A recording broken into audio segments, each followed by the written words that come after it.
Ustaz, muka perempuan tuh aurat enggak Ustaz? Oh enggak Pak, aurat perempuan itu seluruh tubuh kecuali wajah dan tangan. Karena dengar kaji ini Bapak nanti keluar nampak padusi rancak Pak celiak lamu sini.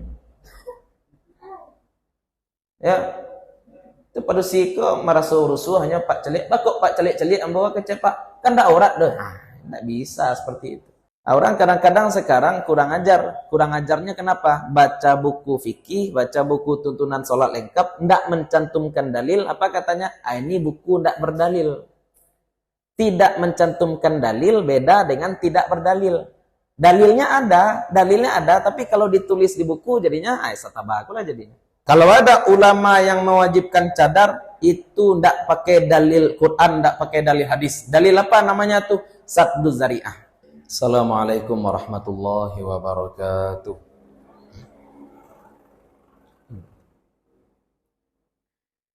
Bismillah walhamdulillah wassalatu wassalamu ala rasulillah Sayyidina Muhammad ibn Abdillah wa ala alihi wa sahbihi wa mawalah. Fanawaina ta'alluma wa ta'lim wa naf'a wal intifa' wal ifadata wal istifadah wal hatha ala tamassuki bi kitabillahi ta'ala wa bi sunnati nabiyhi sallallahu alaihi wasallam wa du'a ilal huda wa dilalata alal khairi ibtigha'a mardatillahi wa sawabihi wa qurbih. Allahumma allimna ma yanfa'una wanfa'na bima 'allamtana wa zidna ilma. Bapak-bapak, ibu-ibu, para guru, para jamaah yang dimuliakan Allah, puji syukur kehadirat Allah Subhanahu wa taala. Salawat dan salam mudah-mudahan selalu tercurah untuk Nabi Muhammad sallallahu alaihi wasallam. Mudah-mudahan dilimpahkan pula untuk keluarga dan para sahabat beliau serta kepada siapapun yang telah menyampaikan ajaran beliau kepada kita, termasuk orang tua dan guru-guru kita. Mudah-mudahan kita, keluarga kita, anak cucu kita semuanya tetap berpegang teguh kepada apa yang telah dibawa oleh Nabi Muhammad sallallahu alaihi wasallam, sehingga nanti di akhirat kita bisa dibangkitkan bersama-sama dalam barisan beliau dan mendapatkan syafaat dari beliau. Sudah ada di tangan Bapak Ibu itu modul kajian fikih kita. Sebenarnya tadi niatnya mau dibagikan gratis, tapi kata imam, ibu-ibu kok kalau di bagian buku kok ndak baunya bisuak leh. Jadi bisuak minta modul baru lu boleh. Ya, kalau lah di bagian buku Pak bisuak bawa balik sebab kok belum selesai sama malam ngaji dah kok. Ya. Jadi kalau lah awak baca misalkan kini syarat sah salat dan malam kini halaman 2 balik. Yang malam kini halaman 12. Ya. Pembahasan azan, iqamah, syarat wajib salat itu sudah ada sebelumnya. Ya, yang malam ini kita masuk halaman 12. Kata imam kemarin taharah dibagikan di awal sekali itu saja dibawa ke musaji. Besok-besok lupa bawa ke musaji. Jadi di kumpulan saja kecik imam. Tapi kalau Bapak Ibu memang ingin membaca di rumah, ganti peti kopinya mang. Nya pakai peti musaji, tidak peti ambur. Ya. Kalau Ibu ingin, Bapak ingin filenya beko kita kirimkan bisa dibaca dari HP. Tapi kalau di HP itu ketik tulisannya. Kali koko lesuh kadang. Kalau ingin difotokopi dengan ukuran lebih kecil bisa juga sebenarnya. Di tujuan kenapa kita buatkan modul, sebab nampak diambo ibu-ibu tidak ada mencatat. Jadi diambo tolongkan mencatat. Di tujuannya ya, di rumah kalaupun ada tak tinggal kaji misalkan ya Pak ya tak langsung mengaji, insyaallah yang akan dibaca ada. Nah, itulah metode yang ambo ambil untuk menulis modul itu metode seperti Dr. Mustafa Dib Al-Bugha. Gaya penjelasan barangkali kita ambil dari Syekh Mustafa Abdul Nabi. Tapi kita buat dalilnya.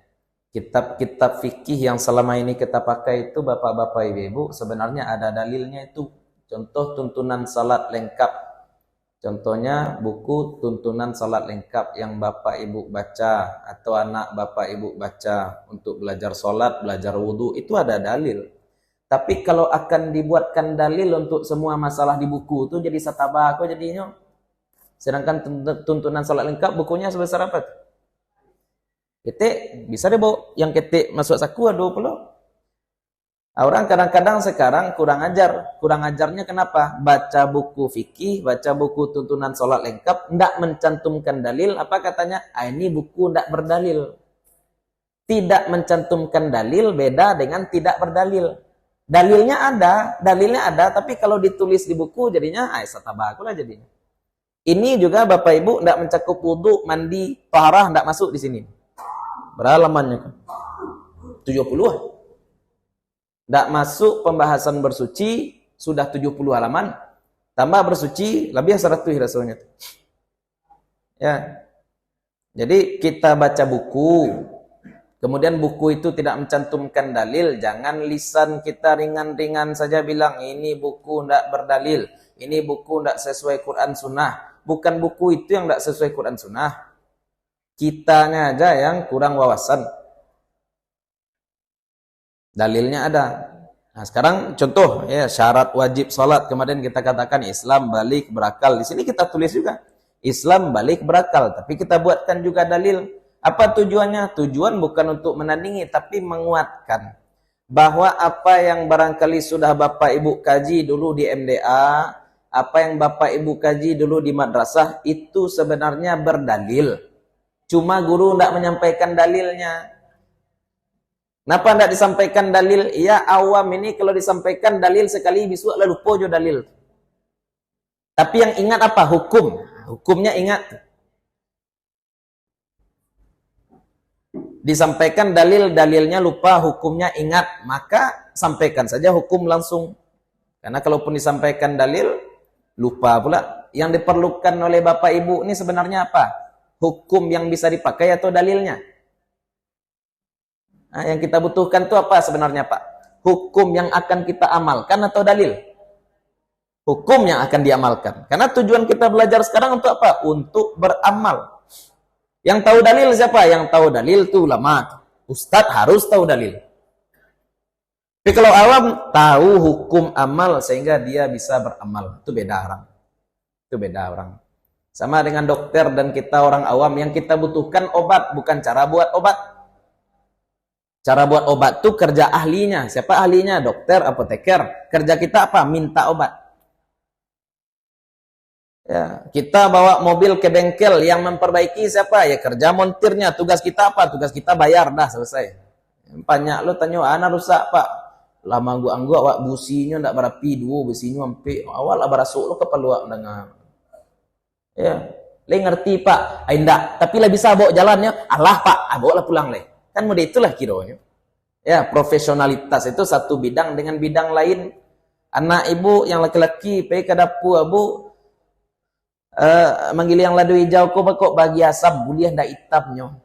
Bertanya aja baru bakok main hitamnya kalau ndak bagi asap. Cek bu leh hanya banyak tanya makan jelang betul. Ya, nanjale lama. Abantik tulus warnanya semua bidang. Dokter pun seperti itu. Pak, apa bek sekian bu, Prestamol, CTM, GG, Pak, dia betul cek bakok GG, makan je lo bek kok Pak, bilang Pak.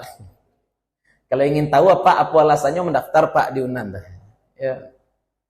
Nah, itu kira-kira gambaran. Tapi ini perlu ya, istiqnas kita buatkan juga dalil, sehingga kita paham bahwa apa yang kita amalkan itu sebenarnya berdalil juga. Sebagaimana orang tua dulu ngajak anaknya sunat, enak. Ayo kita sunat nak. Baik kapak mantari, mengapa sunat? Anak tu nak perlu tanya apa dalil bersunat Pak? Hanya banyak tanya bang, sunat yang 2 kali kok cepat. Dah berangkat aja sunat. Ya, yang kita amalkan tu ada dalilnya. Ya, cuma kita nak tahu dalil, nak masalah. Yang penting kita tahu hukum. Nah, jadi kalau ibu-ibu nanti ditanya orang, kita misalkan beramal, ini kita buat contohnya ya, bacaan-bacaan dalam sholat, bacaan ruku, bacaan doa iftitah kita ada yang baca Allahumma ba'id, ada yang baca kabirau. Mana yang benar nih Ustaz? Nah, saya buatkan dalil dua-duanya. Ada beberapa versi doa iftitah, jadi orang nanya nanti ini bacaan iftitah ndak sesuai sunnah, bukan ndak sesuai sunnah. Ya, kamunya aja nggak tahu sunnah. Makanya kamu tuduh orang yang berbeda ndak sesuai sunnah. Bacaan sujud apa dia baca? Ada yang baca subhanarabbiyal azimi, ada yang baca subhanarabbiyal a'la, ada yang baca subhanakallahumma wa bihamdika. Ini yang mana yang sesuai sunnah nih? Ada yang bilang subhanarabbiyal a'la ini yang sesuai sunnah. Kalau pakai wa bihamdi itu nak sesuai sunnah. Ada juga yang seperti itu.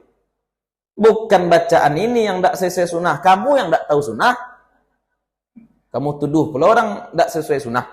Ini banyak masalah sekarang gara-gara ini ya. Orang sok tahu sunnah. Ditanya kepada dia, apa pegangan Anda? Pegangan saya Al-Quran dan hadis. Le pandai bahasa Arab? Tidak. Le hafal Quran? Tidak. Hadis barabuah nanda pe? Cie. Kama berpegang tadi? Quran dan hadis. Orang berpegang pada Quran dan hadis itu ya orang yang punya Quran hadis dan bisa memahami Quran hadis. Kalau tidak bisa paham Quran hadis berarti dia bohong. Berarti dia tidak berpegang pada Quran hadis. Dia berpegang pada akal-akalannya saja. Dia haramkan yang tidak haram, dia halalkan yang tidak halal, terbalik-balik. Sekarang banyak orang yang diwanti-wanti oleh orang, jangan halalkan yang haram. Mengharamkan yang halal juga tidak boleh, bapak-bapak, ibu-ibu, hati-hati itu. Mengharamkan yang halal juga tidak boleh, sebagaimana menghalalkan yang haram juga tidak boleh. Al-halalu bayyinun wal haramu bayyinun. Halal itu ada tempatnya, yang haram itu juga ada tempatnya. Tujuan kita belajar itu mengetahui halal, haram. Tahu halal, tahu haram. Kalau syubhat gimana Ustaz? Kalau syubhat, ambil dulu. Tahan dulu, jangan lakukan dulu sampai bertanya kepada ahlinya. Tanya pada ahli baru jelas apakah dia masuk kategori halal atau masuk kategori haram. Oke. Pada hari Jumat yang lalu kita sudah membahas tentang syarat sah salat. Syarat sah salat. Syarat yang pertama, suci mutlak dari hadas, dari najis. Hadas besar, hadas kecil, najis di badan, najis di pakaian, najis pada tempat. Najisnya bisa najis ringan, bisa najis menengah, bisa najis berat. Dan itu sudah kita bahas di dalam kitab Thaharah. Dan bedakan antara perkara najis dengan perkara menjijikkan. Ada sesuatu yang menjijikkan tapi tidak najis. Apa contohnya? Salimu, ingus, ciiduang. Ibu solat ketika sujud nampak ciiduang dilepiak sembahyang. Batal solat? Tak. Tapi jajuk, iyo jajuk. Ada perkara yang menjijikkan tapi bukan najis. Ada perkara yang najis tapi tidak menjijikkan. Apa contohnya? Anjing. Jangan anjing kuruk, anjing yang rancak gua. Sarancak apapun anjing, sebagus apapun anjing, kok mandi nanyo 3 kali sehari, yang anjing tetap najis. Anjing tetap najis. Yang kita bahas di sini bukan menjijikkan, tapi sesuatu yang najis. Kalau najis bagaimana? Singkirkan dulu najis. Kalau berhadas bagaimana? Singkirkan dulu hadas. Karena Allah Subhanahu wa taala tidak menerima salat tanpa kesucian. La tuqbalu salatun illa bituhurin. La tuqbalu salatun bighairi tuhurin. Tidak diterima salat tanpa kesucian. Yang kedua, syarat sah salat adalah masuk waktu salat. Dengan kata lain, kalau salat dilakukan sebelum masuk waktunya, maka salatnya jatuh sebagai salat sunnah saja. Kalau salat dilakukan sebelum masuk waktu salat, maka salatnya sah sebagai salat, tapi bukan sebagai salat wajib. Orang belum azan asar, dia sudah salat 4 rakaat. Selesai dia salat, baru orang azan. Berarti salat dia lakukan sebelum waktu masuk. Berarti salatnya bagaimana? Jatuh sebagai salat sunnah saja. Kalau misalkan dia punya hutang salat, maka salat yang dia lakukan itu menjadi pengganti hutang salat asar sebelumnya. Andai misalkan dia punya hutang salat. Kalau dia tidak punya hutang salat, bagaimana Ustaz? Berarti salat itu jatuhnya salat sunat saja. Tidak bisa menggugurkan kewajiban sholat asar hari itu karena waktunya belum masuk. Bagaimana cara kita tahu masuknya waktu sholat? Boleh dengan cara yakin, boleh dengan cara zon. Cara yakin adalah dengan melihat betul matahari.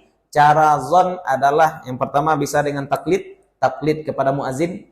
Kalau muazin azan berarti waktu sudah masuk. Atau mengikuti jam, perhitungan falakiyah, perhitungan falak. Atau dengan tajribah. Tajribah ini bisa dengan ayam. Ayam yang sudah kita latih sebagaimana kita sampaikan kemarin. Setiap terbit fajar ayam ini dilatih untuk berkokok. Ya, atau dengan bacaan Al-Qur'an. Contohnya Bapak Ibu setelah maghrib biasa membaca satu juz. Satu juz. Biasanya setelah membaca satu juz atau murajaah hafalan. Atau murajaah hafalan, mengulang hafalan Al-Quran satu juz. Biasanya setelah satu juz, waktu Isya masuk orang azan. Sekali ini setelah maghrib kita baca Quran satu juz, murajaah ternyata mati lampu. Kalau orang hafal Quran, mau lampu hidup, mau lampu mati, murajaah tetap jalan. Setelah selesai dia murajaah Al-Quran satu juz, langsung dia berdiri, langsung sholat Isya, boleh. Kenapa? Karena berdasarkan hari-hari kemarin, setiap dia selesai mengaji satu juz, waktu Isya masuk. Contoh seperti itu. Nah, dalam syarat ini berarti sholat itu sah dilakukan saat orang azan. Misalkan orang sedang azan maghrib, kita langsung sholat maghrib. Sahkah sholatnya Ustadz? Sholatnya sah. Akan tetapi banyak makruhnya tuh. Makruh karena hendak mendengarkan azan orang, makruh karena hendak berjamaah, makruh karena hendak meramaikan masjid juga. Ya, kalau dibilang sah atau tidak sah. Ya, kalau dibilang sah atau tidak sah. Contoh orang azan subuh. Ibu mau naik tranek. Kita sudah di terminal, orang azan subuh. Langsung saja ibu sholat karena menimbang. Tuh contoh. Ya, nah, boleh itu Pak. Sah sholatnya. Sholatnya sah. Tapi afdalnya tentu berjamaah. Afdalnya tentu di masjid. Afdal. Kalau bisa yang afdal, jangan cari yang biasa. Sekarang kita masuk syarat yang ketiga, yaitu menutup aurat. Ini pembahasan yang agak panjang, makanya kita tunda jadi hari sekarang. Mestinya kita bahas hari Jumat kemarin, tapi karena ini panjang, kita bahas pada malam hari ini. Aurat ini asal katanya adalah aurah. Apa artinya? Aib. Sesuatu yang kita tidak ingin orang tahu. Aib itu juga aurat. Aib itu juga disebut dengan auratun. Aurat ada dua. Ada aurat yang wajib ditutup, ada aurat yang haram dilihat. Ada aurat yang wajib ditutup, ada aurat yang haram dilihat. Berarti itu sudut pandangnya antara orang melihat dan orang dilihat. Apa yang haram dilihat? Semua hal yang dapat menimbulkan syahwat haram dilihat. Walau amudan, itu dalam kitab-kitab turas dikatakan, kitab-kitab klasik, walaupun itu cuma sebatas tembok, andai tembok tadi bisa menimbulkan syahwat, maka tidak boleh dilihat. Haram melihat segala sesuatu yang bisa menimbulkan syahwat. Maka dengan sudut pandang yang pertama ini, memandang wajah perempuan pun tidak boleh kalau tidak ada hajat, Pak. Jangan mentang-mentang nanti, Ustadz, muka perempuan tuh aurat tidak, Ustadz? Oh tidak, Pak. Aurat perempuan itu seluruh tubuh kecuali wajah dan tangan. Karena dengar kaji ini, Bapak nanti keluar nampak padusi rancak, Pak celiak lamu saja. Ya. Itu padusi kok merasa rusuh hanya Pak celik. Kok Pak celik-celik yang bawa ke Pak? Kan tidak aurat dah. Tidak bisa seperti itu. Memang wajah perempuan itu bukan aurat yang wajib ditutup. Ya, ala khilaf bainal ulama. Walaupun ada khilaf ulama dan mungkin kita singgung sedikit saja nanti. Tapi segala sesuatu yang dapat menimbulkan syahwat tidak boleh dilihat. Wajah perempuan bagaimana, Ustaz? Walaupun itu wajah perempuan, kecuali ada hajat. Apa hajat? Contohnya manggalih, Wak, jual beli, Wak. Itu muamalah. Harus tahu, Wak, siapa beli itu. Ya, siapa beli? Contohnya membeli Quran. Membeli Quran itu kan syaratnya yang membeli tidak boleh orang kafir. Membeli Quran syaratnya yang membeli tidak boleh orang kafir. Antu belau membeli. Pijak-pijaknya Quran itu sudah dibeli. Ya, harus jelas siapa yang beli. Terutama nanti berkaitan dengan hak-hak penjual ataupun hak-hak pembeli, hak khiyar, contohnya hak iqalah, membatalkan jual beli. Ya, hari ini dia pakai cadar, contoh, mohon maaf. Hari ini dia pakai cadar, kemudian dia belanja di satu toko, pulang dia ternyata barangnya itu ada cacat. Balik dia ke toko itu lagi. Pak, bu petang membalik ku di siku. Ibu siapa? Yo, ambon nak belanja petang yo ban. Nah, tak tahu ambon. Bakal kawan. Ya, muamalah itu salah satu hajat. Muamalah itu juga salah satu hajat. Atau khitbah. Nah, itu nanti pembahasan muqaddimah nikah. Dalam khitbah juga diperbolehkan.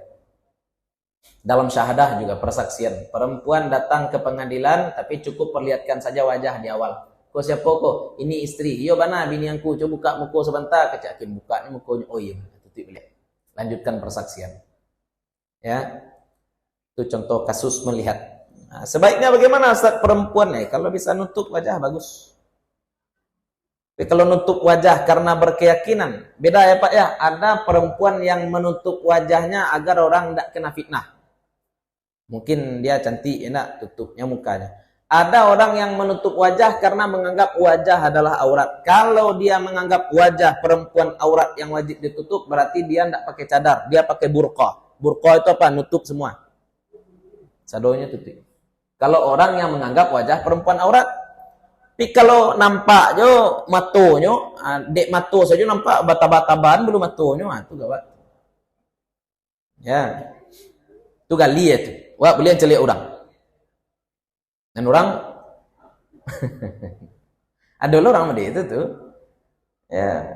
Ya mato saja nampak, tapi nan mato saketek ko dia agianyo. Oh, agianyo shadow segala macam enak. Ya dulu pada usia dia itu. Boleh. Ya, boleh kaki bercela. Tapi kau balik ke uruf ya. Kok uruf juga sebenarnya. Boleh laki-laki bercela, boleh. Nabi SAW katakan alaikum bil ithmi fa innaha mubsiratun lil basar. Pakailah calak karena calak dapat membuat pandangan menjadi tarang, kata Nabi. Ithmi. Boleh laki-laki pakai calak? Ya boleh. Ya. Bisa mau janggui petang. Hukumnya apa? Sunnah. Kalau orang tidak pakai calak gimana? Ya tidak masalah. Bahkan andai misalkan dia pakai calak, gara-gara pakai calak orang calak buruk, kanyu ancak tidak pakai calak. Kau contoh kayak di Mesir itu kalau pakai sorban hitam, kalau orang pakai sorban hitam itu dianggap Syiah langsung Pak. Karena memang orang-orang Syiah, coba Pak lihat Ayatullah Khomeini, orang tokoh-tokoh Syiah itu kan sorbannya hitam-hitam. Padahal sorban Nabi juga warnanya hitam. Berarti sunnahnya pakai sorban hitam karena sorban Nabi warna hitam. Tapi karena saat ini di Arab itu sorban hitam identik dengan Syiah, jangan pakai sorban hitam. Nah, kita meninggalkan calak, misalkan saya dulu di Mesir kadang-kadang pakai calak juga. Ya, pakai calak kita orang kurang leluang sih. Calak itu kan kadang turun-turunnya ke bawah. Ya, bagus pakai calak. Sunnah Nabi itu sebenarnya. Tapi mungkin di tempat kita enggak cocok, enggak biasa orang kita dengan sunnah calak. Nah, jadi dian suansu aja lah. Kok calak nak maskara dah. Kok laki-laki pakai maskara lah mending. Kocok kan. Itu gawat. Calak tuh pakainya di bawah 3 kali ya. Kalau di Arab tuh calak tuh bukan pensil, tapi memang bubuk hitam tuh Pak. Bubuk hitam ambil dengan sejenis lidi, dioles di mata bagian bawah 3 kali. 1, 2, 3. 1, 2, 3. Mubsiratun lil basar.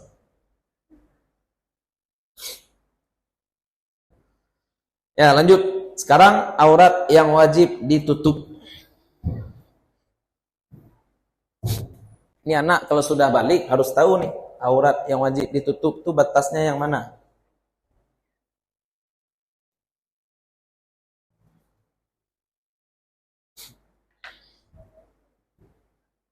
Ini ya, menutup aurat.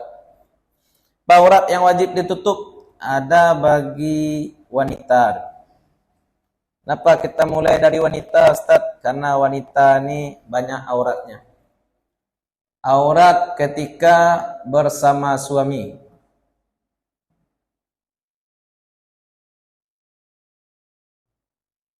Aurat ketika sendiri. Aurat ketika bersama mahram.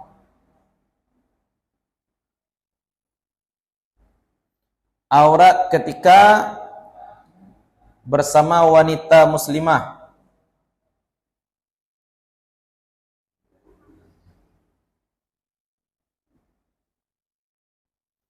Aurat ketika bersama wanita kafir.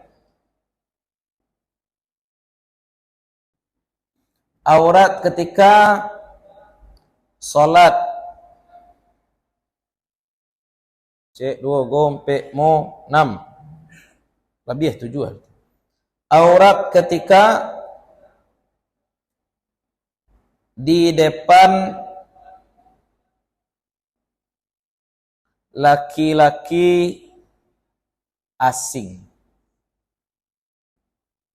Nah, ini dulu ya. Dalil utama kita buat di situ ya Pak ya. Dalilnya sudah kita cantumkan di situ juga. Itu makanya di surat An-Nur itu dalil illa ma zahara minha itu yang nanti akan menimbulkan banyak interpretasi. Kita mulai dulu. Dalil surat An-Nur yang di situ ya. Dalilnya itu. Nah, sekarang penerapannya lagi. Wanita kalau bersama suami maka tidak ada aurat. Tidak ada aurat. Kenapa? Karena hak suami ada. Ada hak suami. Ketika sendiri ada aurat. Nah, kalau ganjiannya ketika laki tidak ada aurat. Ketika sendiri ada aurat. Apa itu? Qubul dan dubur. Jadi mantang-mantang kita sendiri di rumah, jangan telanjang bulat pula. Termasuk mandi. Kalau tidak ada hajat untuk bertelanjang bulat, ketika mandi pun jangan bertelanjang bulat. Tetap ditutup ini, qubul dan dubur. Ditutup. Ya, ini surang di rumah, Ustaz. Ya, bertelanjang bulat saja di rumah Anda. Ya, kita ini orang berperadaban. Ini karena ada hak suami, makanya tidak ada aurat. Ini kita sendiri. Apa hajat kita telanjang bulat? Tidak ada hajat telanjang bulat. Ya, setidaknya kubul dan dubur. Sau'atan, aurat paling besar itu ditutup. Kemudian di depan mahram. Di depan mahram, walaupun ini mahram laki-laki, Pak. Ya, batasannya adalah antara pusat sampai lutut.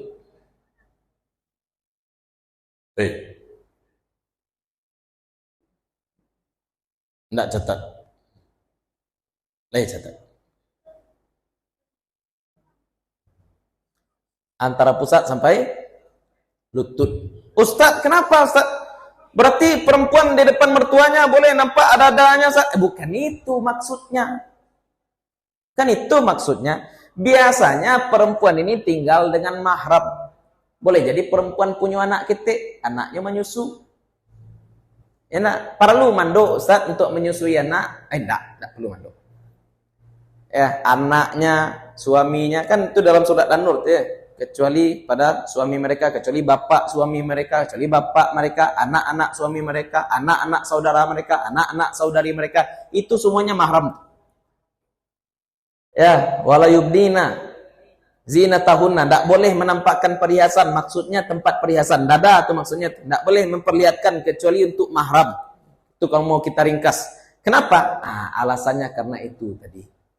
Di rumah perempuan itu mesti ada mahram, siapapun mahram, anaknya kah, anak saudarinya kah, anak saudaranya kah, dia mau menyusui anak, misalkan memang itu urusan perempuan di dalam rumah, lalu bagaimana? Nah, makanya auratnya ini aja, pusat sampai lutut. Dan aurat ini sama dengan perempuan muslimah juga.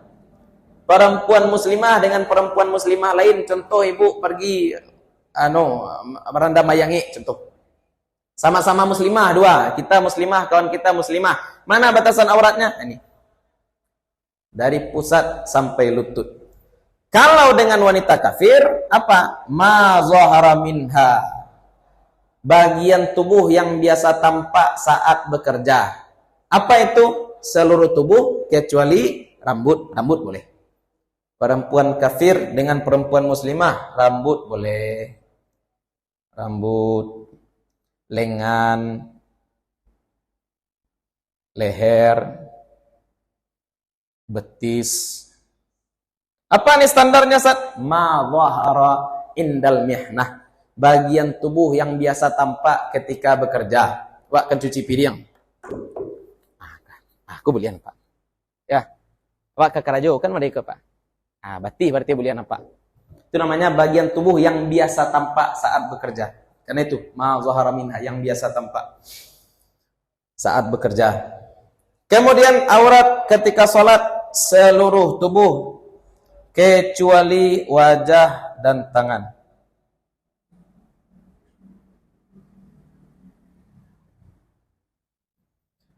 Kemudian di depan laki-laki asing bagaimana? Kalau di depan laki-laki asing, ini ada khilafiyah. Khilafnya bagaimana? Ada yang menyatakan aurat wanita itu balik ke hukum asal. Aslinya yang aurat seluruh tubuh kecuali wajah dan tangan berdasarkan hadis dari Asma. Nabi SAW katakan illa haza wa haza. Nabi tunjuk wajah dan tangan. Berarti wajah dan tangan bukan aurat. Dia mengatakan sama dengan ini. Ada pula yang mengatakan wajah dan tangan aurat walaupun di luar sholat. Wajah dan tangan perempuan itu aurat walaupun di luar sholat. Kenapa? Wanita menutup bagian tubuh tersebut untuk membantu laki-laki menahan pandangan. Berarti dalilnya apa Ustaz? Dalil wajib. Kalau ada ulama yang mewajibkan cadar, itu tidak pakai dalil Quran, tidak pakai dalil hadis. Dalil apa namanya tuh? Sadduz zari'ah. Dalam usul fikih namanya sadduz zari'ah. Untuk menutup pintu perkara yang haram.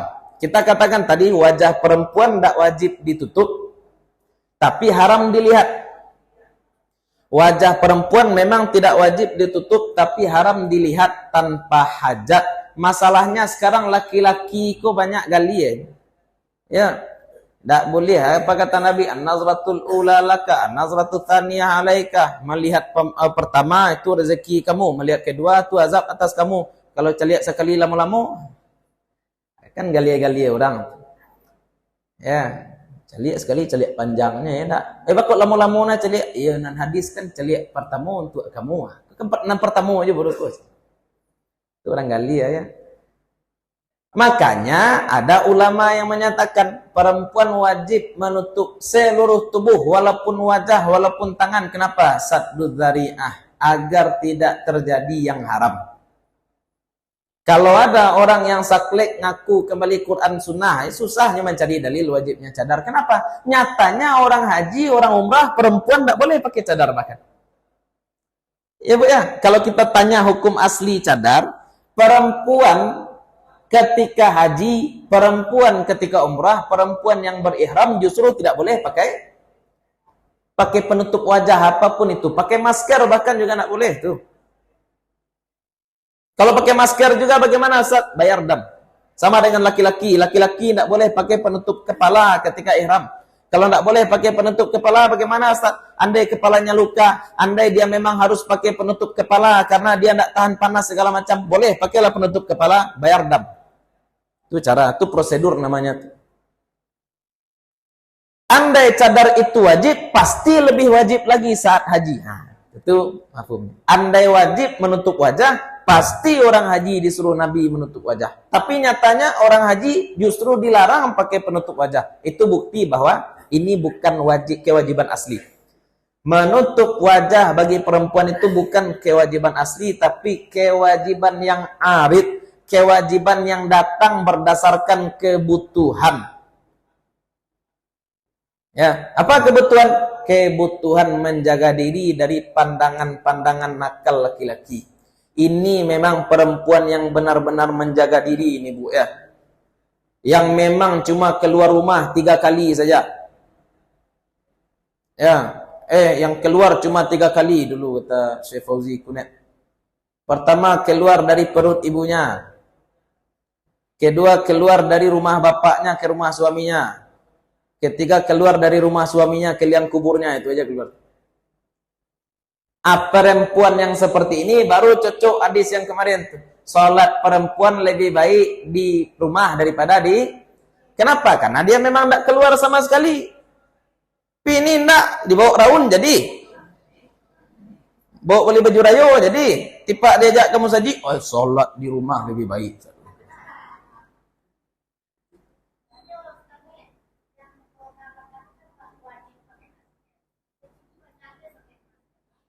Iya, takut hitam mungkin. Enggak. Oh iya, kebiasaan. Kalau saat ihram buka. Saat ihram saja dibuka. Kalau sebelum ihram atau sesudah ihram boleh. Ihram itu kan sebentar. Ihram umrah itu kan sebentar tuh. Kita dari Masjid Siti Aisyah, contoh misalkan kita ambil miqat penduduk Makkah, ya, kita ambil miqat yang terdekat, Tan'im, kemudian berangkat kita ke Masjidil Haram, tawaf, sa'i, setelah sa'i potong rambut, pakailah masker balik. Ya, bagi perempuan, laki-laki boleh. Pantangan laki-laki dengan perempuan saat haji dan umrah kan berbeda. Laki-laki tidak boleh pakai penutup kepala dan tidak boleh pakai baju yang membungkus badan. Ya, kalau perempuan tidak boleh pakai sarung tangan dan menutup wajah juga tidak boleh. Ya, pantangannya berbeda. Kalau kita mau bicara hikmah, hikmahnya sebenarnya laki-laki itu dinilai dari mansib. Laki-laki dinilai dari jabatan, dan jabatan laki-laki itu nampak dari penutup kepalanya, Pak. Ya, kalau di Minang dahulu kan seperti itu. Kalau kopiah hitam ini orang pergerakan. Kalau kopiah hitam ada silumannya berarti dah tua. Ya, kalau kopiahnya kalau kopiahnya putih Pak Haji. Kalau nyalun haji kopiah putih berarti Haji Karak Kalun. Kan tutup kepala, polisi ini ketutup kepalanya, Pangulu ini tutup kepalanya, Sultan nih, Pandeka nih. Jadi jabatan orang memang ditentukan oleh penutup kepala, dan kita tinggalkan semua jabatan ketika haji, copot penutup kepala semua. Nah, nampak kan yang ya, perempuan dinilai dari apa? Ya, mau diakui tidak, perempuan itu dinilai dari mukanya. Nah, ini perempuan terhormat biasanya ditutup wajahnya. Biasanya perempuan yang pakai cadar itu istri Nabi kalau di masa Nabi ya. Kalau ngomong dengan orang mesti pakai sitar, Pak. Mesti pakai pembatas. Nggak boleh ngomong langsung dengan orang. Harus pakai apa? Pembatas. Itu istri-istri Nabi sallallahu alaihi wasallam. Bangsawan lah istilahnya ya. Orang-orang bangsawan. Ketika haji, tanggalkan bangsawan tuh. Itu istilahnya. Tanggalkan bangsawan tuh. Ya, biasanya tidak bisa dilihat, yang bisa melihat saya cuma yang bangsawan pula. Sekarang tanggalkan, orang bisa mencari. Walaupun Syekh Nawawi Bantani katakan, bagi perempuan yang biasa bercadar dan hendak pergi haji ataupun hendak pergi umrah, disunnahkan untuk mewarnai muka dengan inai. Oke, aku agak barik. Dulu berarti wajar seperti itu ya. Sebelum berangkat haji ini cucinya mukanya jo inai supaya apa? Tidak nampak rancaknya. Ambo ko cerita dari enek orang rumah. Ya, balik umrah keceknya orang di Makkah ko rancak-rancak ya bi. Badan nek tinggi-tinggi putih rancak-rancak. Sanangkan padusi saja tahu padusi rancak. Sedangkan nenek saja tahu jo padusi. Apa lainan laki-laki boleh apa-apa. Ya, nenek saja tahu, boleh apa-apa. Makanya nya ingin menutupi rancak mukonya, tapi nya ndak boleh memakai cadar. Tu caranya. Kata Syekh Nawawi Banten solusinya dia inai muko. Tapi jangan inai kini ko ngelukak kuliah apa. Buruk inai nan dari daun tu tahu ibu daun inai ya. Ndak mencolok. Panjang lalu kaji kok. Tapi itulah ya, pokoknya pembahasan cadar itu kewajibannya bukan asli, tapi karena dalil lain, tergantung kondisi. Maka lihat-lihat saja kondisinya. Kalau mau pribadi ya, ingin pakai cadar bagus. Kalau tidak ingin pakai cadar, yang penting aurat yang pokok jangan tampak. Aurat yang pokok jangan tampak. Kepedulian orang-orang sekarang tentang pakai jilbab sudah tinggi, Ustaz. Bagus. Sudah tinggi, mantap. Tapi kepedulian orang untuk menutup aurat lain masih rendah. Masih banyak perempuan yang malas pakai kaos kaki keluar rumah. Padahal kaki perempuan itu aurat. Yang bukan aurat kan tadi wajah dan tangan. Berarti kaki ini juga dalam sholat hati-hati bu. Kaki ini kalau tersingkap dalam sholat bisa batal sholat. Ya, makanya kode perempuan itu dijulurkan panjang. Supaya ketika sujud tidak tersingkap kaki perempuan. Atau pakai kaos kaki biar lebih aman. Ini juga nih termasuk aurat yang banyak lalai perempuan ya. Kalau batasannya sudah sampai tulang ini, tulang yang nonjol itu aurat. Nah, tutup pakai manset. Tuh, kayak kaos kaki pakai manset. Kemudian juga salah satu aurat yang banyak orang lalai itu bagian bawah dagu perempuan. Ini aurat juga nih. Ini bagian leher nih, Bu. Ini bukan bagian wajah, ini bagian leher. Makanya telakuang ibu-ibu tuh banyak tuh di bawah ini ada segitiga kain. Itu untuk nutup bawah. Ya kan ada segitiga ya. Nah, itu untuk menutup bawah dagu sebenarnya tuh. Ini juga banyak orang nih lalai untuk aurat di bawah sini. Supaya aman bagaimana Ustaz? Supaya aman pakai ciput ninja. Lihat ibu ciput ninja. Iya. Ustaz panik pakai ciput ninja, jangan keluar rumah. Ya. Ya memang nutup aurat itu berat. Atau misalkan ibu pakai jilbab di mangkuan seketik. Ya, supaya tidak tampak aurat yang di bawah dagu ini. Ya, itu aurat perempuan. Ada 6 totalnya ya. Ada 6 totalnya karena aurat wanita muslimah di hadapan wanita muslimah sama dengan aurat di hadapan Maryam, di hadapan mahram. Berdasarkan surat An-Nur ayat 31 yang tadi sudah kita sebutkan. Sekarang aurat laki-laki lagi. Laki-laki kelas dua aurat. Laki kelas dua aurat. Ya. Laki.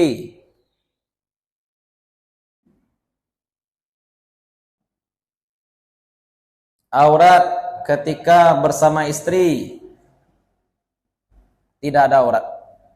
Aurat ketika sendiri.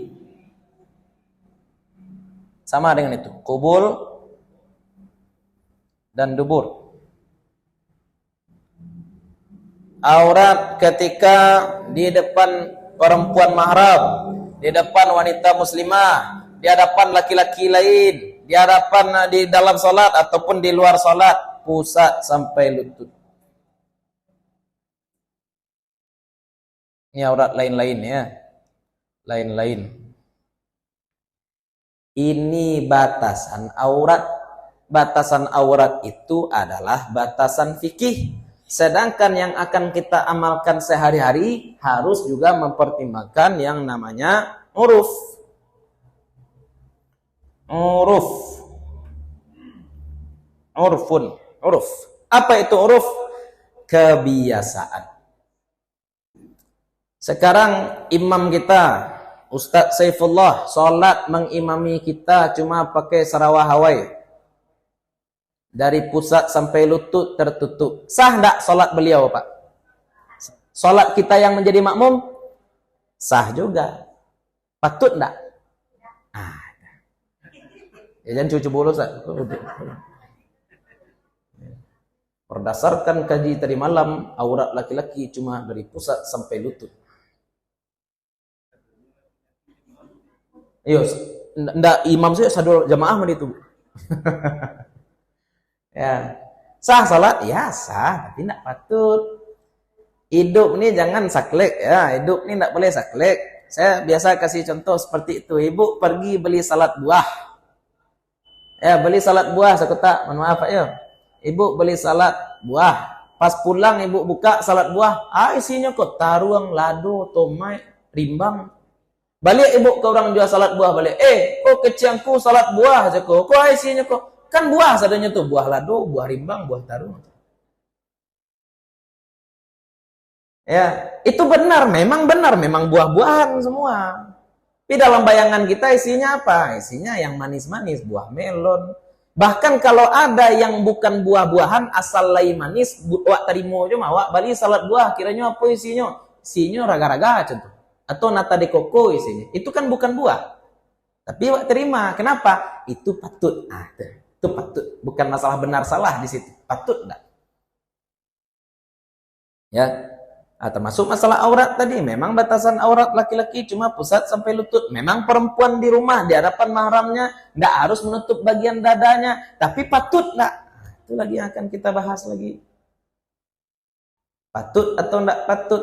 Boleh perempuan duduk bersilo, boleh perempuan duduk bersila, boleh, enggak masalah. Halal, enggak ada juga dalil yang melarang. Tapi ketika beralih bentuk itu ibu duduk, enggak patut. Nah, calik-calik lo Wak, Bima ya. Walaupun itu sunnah, kadang-kadang menjilik tangan sudah makan kan sunnah aja tuh, Wak, balik makan bajamba. Ya. Wah, jilik sadun. Ah, kecil orang. Ya, Lita ibu. Itu perlu diperhatikan ya, patut atau tidak patut. Sama dengan calak tadi, calak itu juga masalah patut tidak patut. Ambo petang bulan November kan panjang nyanggu itu. Panjang nyanggu itu. Iyo, ambo agak panjang sekali tapi mintu lo bergarah. Nado pitih membeli pisau. Kolah kode keras baca. Kode keras. Iya, mungkin nampaknya sedang makan tersangkui nasi di jangkui. Enggak ditih lo itu. Ada pitih membeli pisau. Ya orang rumah ya lo itu lo orang rumahnya. Nah, ya. Lah banyak na tekanan jadi itu lo pendek jangkui. Nah tekanan. Ya itu patut enggak patut ya, atau rambut panjang ya boleh rambut panjang Ustaz laki-laki ya silahkan, tapi patut enggak itu lagi, patut atau tidak patut. Semoga sarung kita di Indonesia biasa pakai kain sarung pergi ke Makkah, pergi Masjidil Haram apa pakai kain sarung galaan orang Pak, kok sudah manga-manga cukup. Ini sudah ngapa-ngapain tadi ini pakai sarung nih ya, ada patut enggak patut juga mesti diperhatikan. Itulah kaji kita, tidak selesai ya. Insyaallah besok kita bahas masalah menghadap kiblat, bagaimana cara menentukan arah kiblat, bagaimana hukum sholat di masjid yang arah kiblatnya kurang tepat. Nah, kemudian juga yang terakhir tidak melakukan pembatal, insyaallah kita bahas dalam pembatal sholat. Mudah-mudahan bermanfaat kajian malam ini bagi ibu-ibu apa-apa. Kalau ada yang bertanya, laki orang kemat, ada bertanya, Bu? Tidak ada Pak ya? Nah, barangkali itu saja. Mudah-mudahan bermanfaat bagi ibu apa-apa, terutama untuk kami pribadi yang menyampaikan. Mudah-mudahan selama duduk di sini Allah bakar dosa-dosa kita, Allah tambahkan tabungan amal kita, Allah sayangi orang tua dan guru-guru kita, Allah kumpulkan kita nanti bersama-sama dengan orang-orang soleh, para syuhada, para nabi. Mudah-mudahan kita mendapatkan syafaat dari Nabi Muhammad SAW. Mohon maaf kalau ada yang salah, ada yang kurang, ada sesuatu yang tidak kami letakkan pada tempatnya, ada penghormatan yang barangkali kurang layak kami berikan. Assalamualaikum warahmatullahi wabarakatuh.